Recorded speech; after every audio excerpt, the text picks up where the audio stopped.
Okay guys, so today we're going to be talking all about BMW's coolant. Now this is very, very important information. You guys don't realize how many of you leave your coolant neglected. And I'm about to show you and tell you why you shouldn't do that, why you should check your coolant reservoir at least once a month. I'm going to show you why that is and the proof of what checking can actually do for you. And if you don't check it, what will actually happen. So let's get on to this video. Right guys, this is a normal BMW coolant reservoir. Now many people have these on their car and never seem to bother to check them. Now that's purely because people seem to think coolant just lasts forever in a car. The cars don't overheat, cars don't use coolant, which they shouldn't.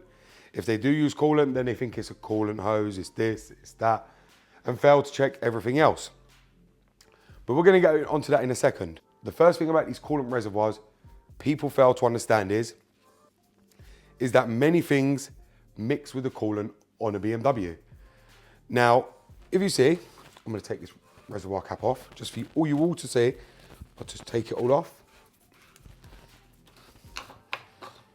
You can see it's perfect. The cap is perfect.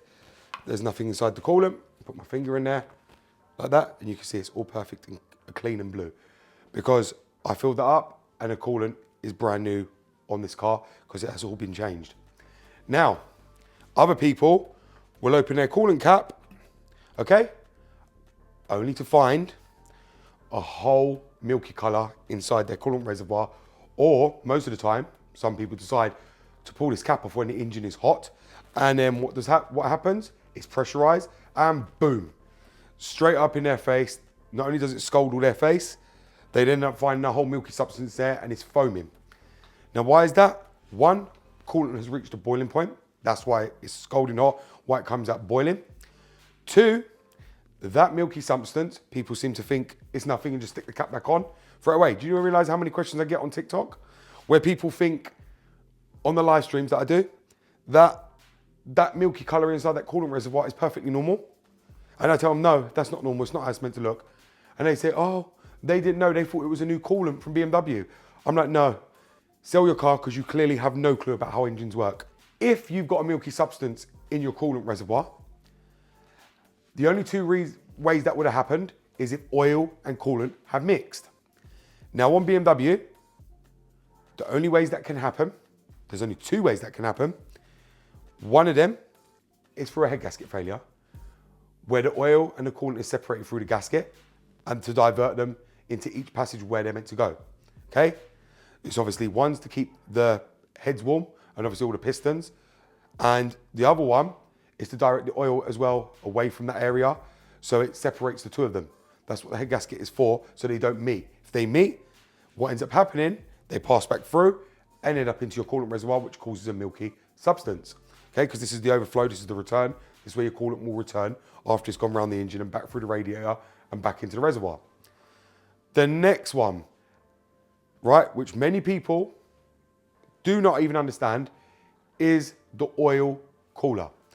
The oil cooler gasket, if that breaks down, that becomes brittle, oil and coolant are going to mix. Again, it's meant to separate the two of them to keep them away from each other.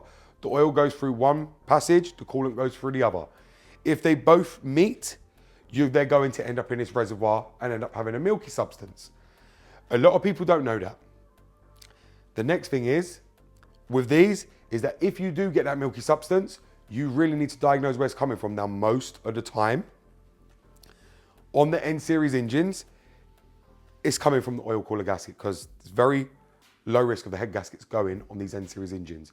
That was many, many years ago on the M54, but since the M52, it's very, very rare you hear of head gaskets going, especially on the B30s.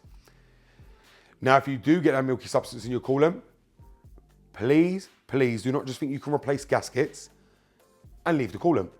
You cannot. You will have to flush every coolant hose out, all your coolant, and clear it all out after you've replaced the gasket. But do you know how many people I see and tell me they're still driving around with it like that? They fixed the issue, their mechanics fixed the issue and left the coolant like that. And they have told them it's going to clear. And they tell me it is never going to clear, you are going to damage your engine. You're going to block all the channels where the coolant runs through. You will block all your coolant pipes and you will destroy them. You also clog the radiator. They don't believe me. This is why I'm doing this video, to explain properly. If you've got any kind of milky residue or your coolant feels very slippery like an oil substance, change that coolant. Oil and coolant do not go together, and oil should not be coming back into this bottle. The only thing that should be coming back into here is coolant, your blue coolant. Now, if you, like I said, if you do have any other kind of substance coming from here, it will be your head gasket, or it will be this down here, which is your oil cooler. Now, the oil cooler is always located in the same position. So make sure to check the gasket on your oil cooler, because they are known to go out and they will cause that milky substance in your coolant reservoir. And like I said, if you do get that, please replace your gasket, because not only can that gasket destroy everything else down here along the auxiliary line, which drives on the auxiliary belt, it will eat up your coolant hoses and clog your radiator. So make sure to flush your coolant. It's going to cost you more than it would have instead of just checking your car to make sure everything is fine all the time. That's why I say with coolant, check it once a month. So there you have it, guys. I know many of you will be saying this is just common sense, but unfortunately, common sense and many people don't go together. And if you have seen the amount of people I get daily on TikTok who are very, very stupid, I have to say, who buy these cars and have no, I don't even want to say it, no clue what they are doing, it is unbelievable, really unbelievable. And it ain't you older guys, this is the younger generation.